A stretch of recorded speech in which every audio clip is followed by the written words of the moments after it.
प्रणाम। अफ़गानिस्तान में आतंकवादियों का कब्जा और हो रहे भयंकर विभत्स अत्याचार सीधे सीधे इंगित कर रहे हैं कि अब भारत का नंबर आ चुका है। ये आतंकवादी पृथ्वी के हर हिस्से में पहुंच चुके हैं। ये आतंकवादी भारत में सैकड़ों सालों से घिनौना कृत्य करते आ रहे हैं।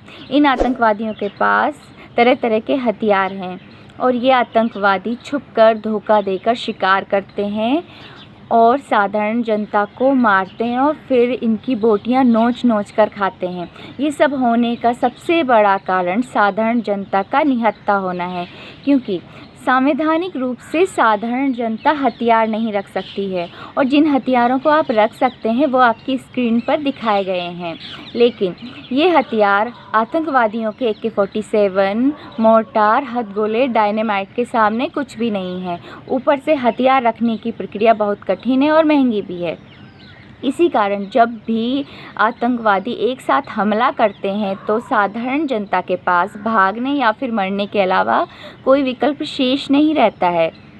ऐसी स्थिति में हम सब ने देखा है कि पुलिस और सुरक्षा व्यवस्था अक्षम सिद्ध होती है। ऐसी स्थिति में पुलिस आतंकवादियों के सामने हाथ जोड़ती है, भागती है, यहाँ तक कि साधारण जनता पुलिस को दौड़ दौड़ कर बचाती है। अफ़गानिस्तान में आतंकवादियों के इतने भयंकर कब्जे के बाद अब उनका लक्ष्य भारत है। ये जब भी होगा तब करोड़ों की संख्या में घुसपैठियों और आतंकवादियों के रूप में होगा। उनके पास वे सभी हथियार होंगे जो एक सेना के पास होते हैं। ऐसी स्थिति में पुलिस और सुरक्षा व्यवस्था कुछ भी नहीं कर सकती है। ऐसी स्थिति में बचने का केवल और केवल एकमात्र उपाय है कि असहाय जनता के पास हथियार रखने की क्षमता हो। ये तभी हो सकता है जब संविधान में कुछ परिवर्तन कर छोटे आग्नेयास्त्र रखने की छूट मिल जाए। हम भारत से अनुनय करते हैं कि असहाय जनता को हथियार रखने की इतनी छूट मिल जाए कि वह अपनी जान माल की सुरक्षा स्वयं कर सकें। याद रखिए, हथियारबंद आतंकवादियों को केवल और केवल हथियारबंद साधारण जनता ही नियंत्रित कर सकती है, अर्थात भीड़ को भीड़ से ही रोका जा सकता है।